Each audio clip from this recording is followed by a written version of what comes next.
एक साधु वर्षा के जल में प्रेम और मस्ती से भरा चला जा रहा था कि इस साधु ने एक मिठाई की दुकान को देखा जहां एक कढ़ाई में गर्म दूध उबाला जा रहा था तो मौसम के हिसाब से दूसरी कढ़ाई में गर्मा गर्म जलेबियां तैयार हो रही थीं।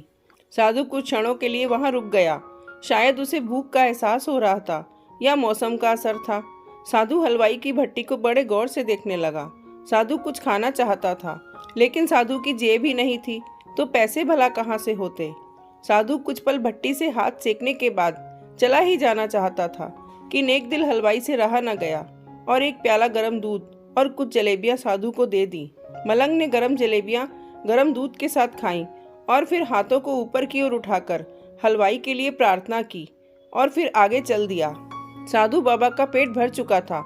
दुनिया के दुखों से बेपरवाह वो फिर एक नए जोश से बारिश के गंदे पानी के छींटे उड़ाता चला जा रहा था।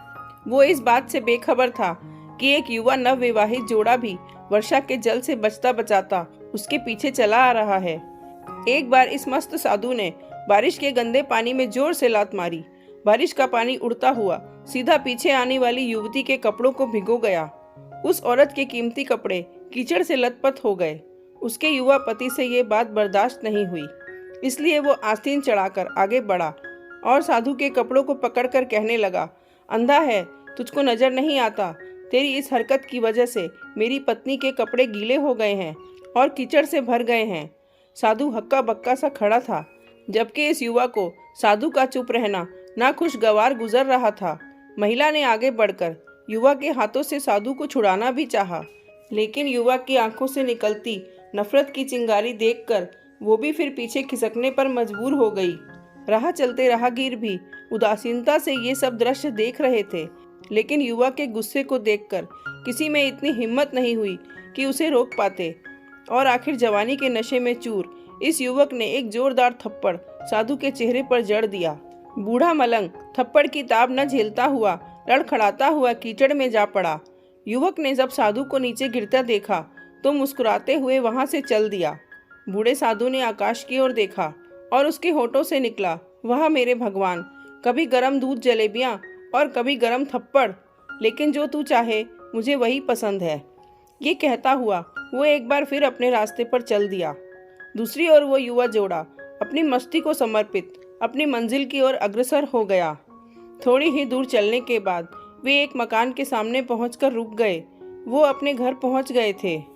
वो युवा अपनी जेब से चाबी निकालकर अपनी पत्नी से हंसी मजाक करते हुए ऊपर घर की सीढ़ियां तय कर रहा था। बारिश के कारण सीढ़ियों पर फिसलन हो गई थी। अचानक युवा का पैर फिसल गया और वो सीढ़ियों से नीचे गिरने लगा।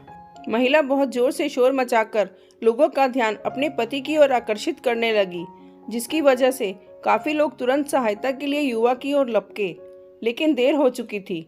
युवक का सिर फट गया था और कुछ ही देर में ज्यादा खून बह जाने के कारण इस नौजवान युवक की मौत हो चुकी थी।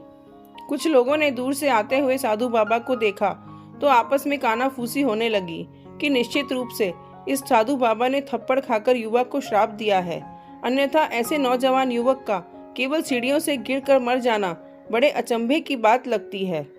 कुछ मनचले युवकों ने ये बात सुनकर साधु बाबा को घेर लिया।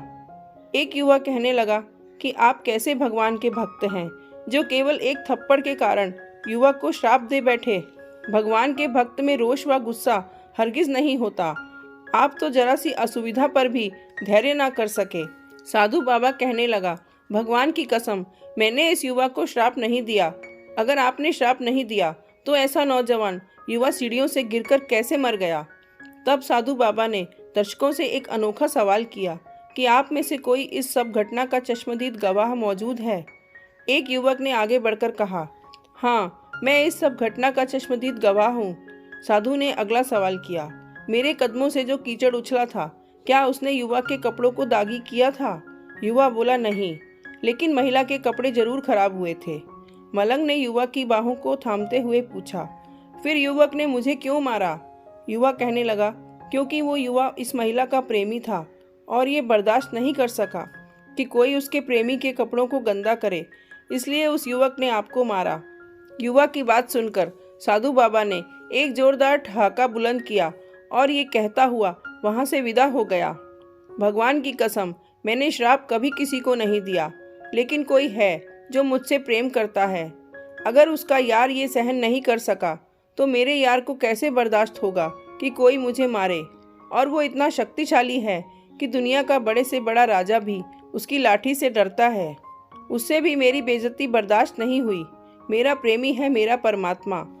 सच में उस परमात्मा की लाठी दिखती नहीं है और आवाज़ भी नहीं करती है, लेकिन जब पड़ती है तो बहुत दर्द देती है। हमारे कर्म ही हमें उसकी लाठी से बचा सकते हैं। बस हमारे कर्म अच्छे होने चाहिए। कभी किसी को परेशान ना करो, कभी किसी का दिल ना दुखाओ। हिसाब हर चीज़ का देना पड़ता है।